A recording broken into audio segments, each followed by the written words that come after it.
Receiving your content. I'm receiving your content. Oh oh oh oh oh oh oh. I think I'm live. Oh oh oh oh. Hi, how's it going, guys? It should really being a bitch, bro. I'll tell y'all that.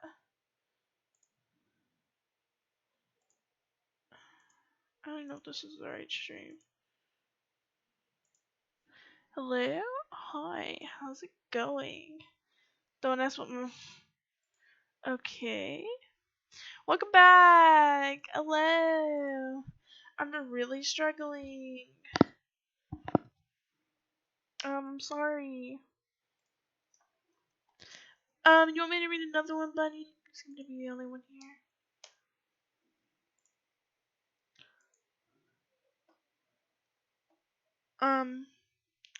Actually, I'm gonna read one more story. Okay. If the internet's still working, hopefully people are still here.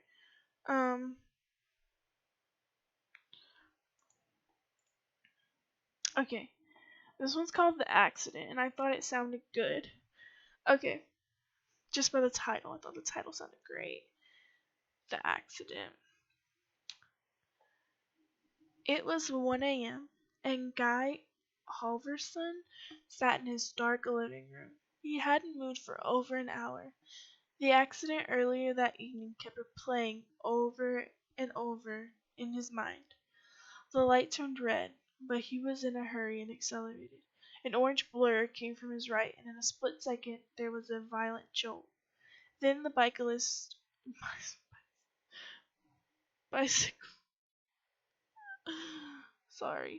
rolled across his hood and fell out of sight on the pavement. Horns blared angrily and he panicked, stepping on the gas and screeching away from the chaos into the darkness, shaken and keeping an eye on his rearview mirror until he got home. Why did you run, you idiot? He never committed a crime before at this and punished himself by imagining years in jail. His career gone, his family gone, his future gone. Why not just go to the police right now? You can afford a lawyer. Then someone tapped on the front door and his world suddenly crumbled away beneath him. They found me. There was nothing he could do but answer it. Running would only make matters worse. His body trembling, he got up, went to the door and opened it. A police officer stood under the porch light. "Mr. Halverson?" asked the grim officer. He let out a defeated sigh. "Yes, let me. I am terribly sorry, but I'm afraid I have some bad news. Your son's bike was struck by a hit-and-run driver this evening. He died at the scene. I'm very sorry for your loss." Fuck. Okay. That was, yep. Rip. He killed his own son. Rip. Rip. Okay, well, he killed his own son, guys. Okay. You guys want to hear about some FBI shit? I looked up some stuff. Let me see if I find a good one. Ooh, this one's like decent. Okay. So I was looking at I know it might go. I was looking. That's not a very creepy story. I want to find a creepier story. I'm gonna see if I can look one up. Let's see if I can look one up real quick. Let's see. Ooh.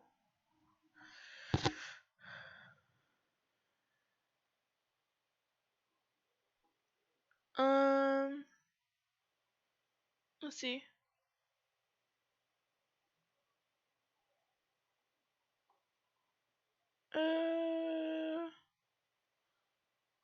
Let's see.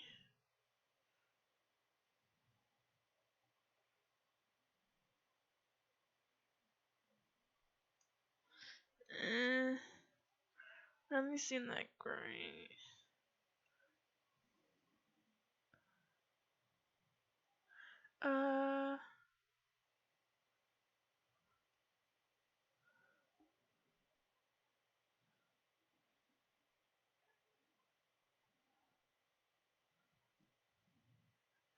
Okay, let's look at this one.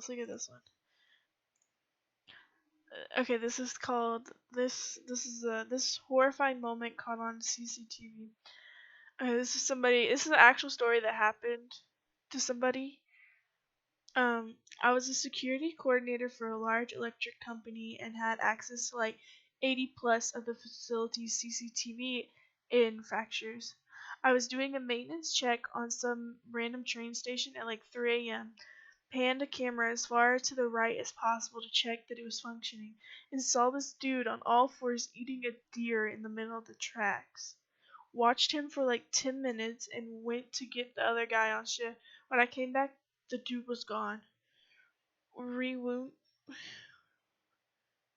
I think I meant rewound it. And the dude stopped munching on the carcass, wiped the gore off his face, and walked into the woods like he didn't have a care in the world. Who the fuck just munches on a deer? Oh fuck, just random ass deer. What the fuck? Just a deer. Let me just eat a deer. Just a raw ass deer. Like, okay, sis, what the fuck? Uh, die, you dumb bitch.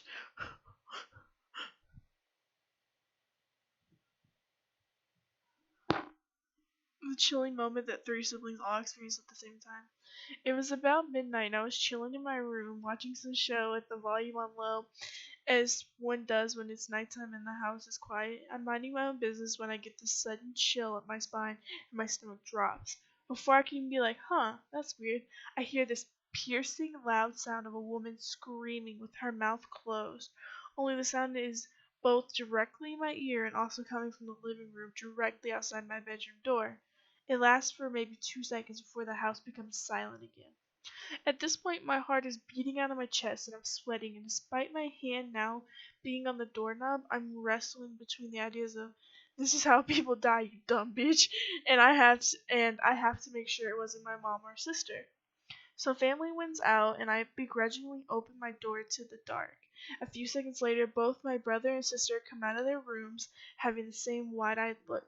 After seeing that our parents are fast asleep, all doors and windows are locked, the street is empty, and everything is unchanged, we confirm we all heard the exact same thing, a disembodied scream coming from the center of the living room and directly next to us, despite us being on opposite ends of the house at the same time. Still no explanation for it, and it's not the only weird thing to happen in this house. Oof.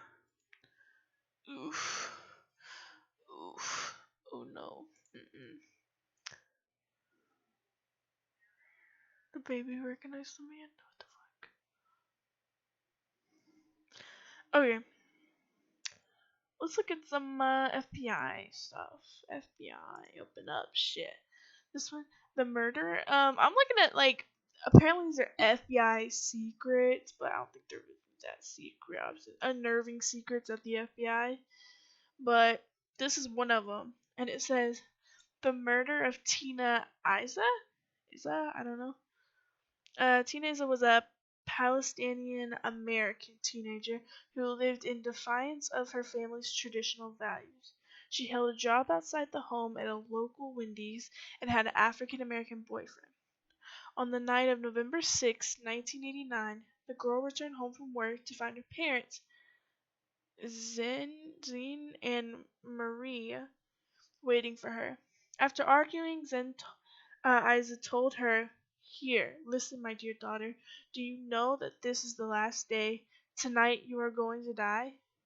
We know exactly what he said because the FBI bugged the house, believing that Zin, I don't know, his name is Zine, I don't know, was working for the Palestinian Liberation Organization.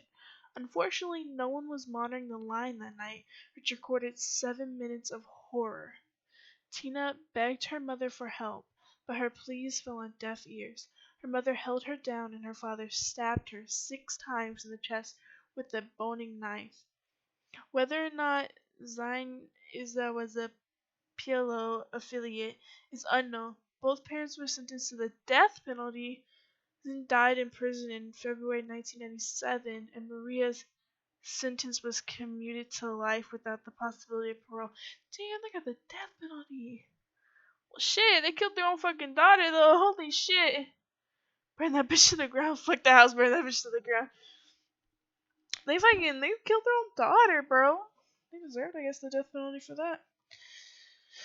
Deserve something. Okay.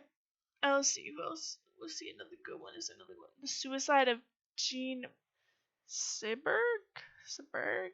These names.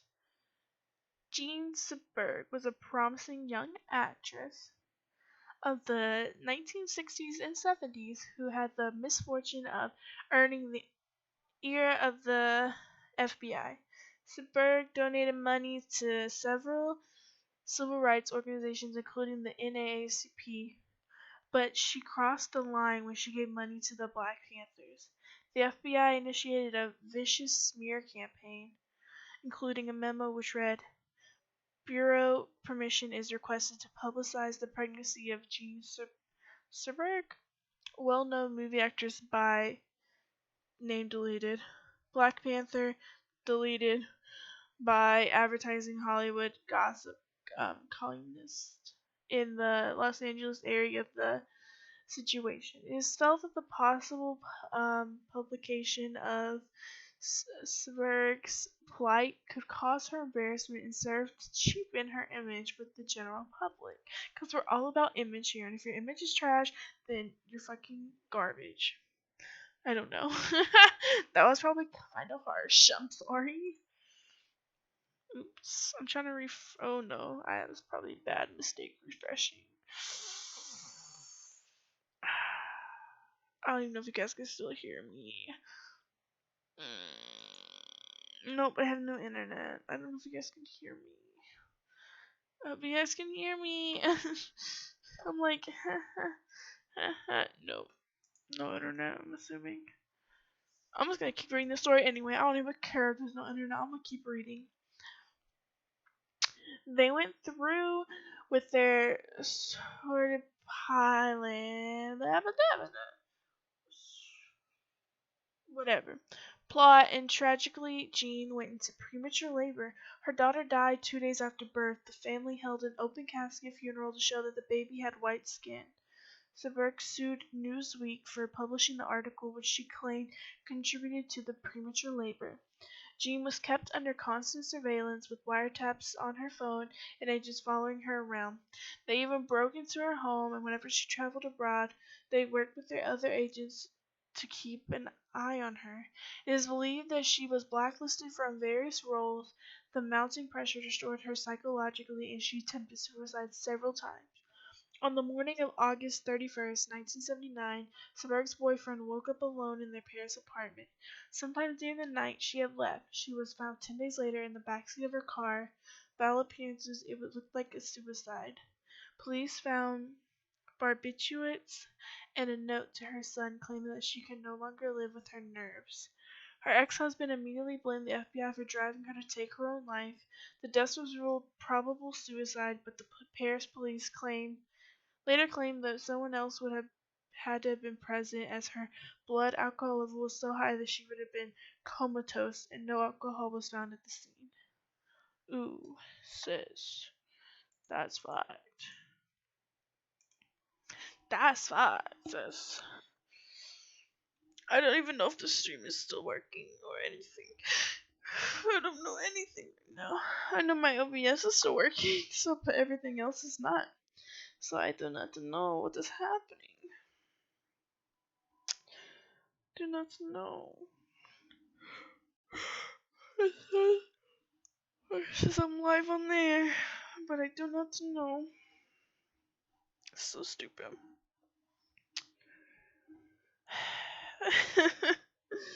So I have no internet, but like I have internet. This doesn't make sense. I'm about to give up. Ah, I'm here. Stream is working. Bunny, I came back and Bunny's like, I'm gay. All that. I don't know if you guys heard the story I just said, but that's why. Well, not even a story. It's a real life tragedy. And I'm getting a phone call.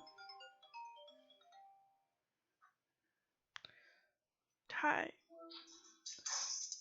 I'm gonna. Anyways, go back to the stories. Hitler? Hitler? You guys want to talk about Hitler? Fuck it, bro. Let's talk about Hitler. History tells us that as Soviet forces advanced towards Berlin, Adolf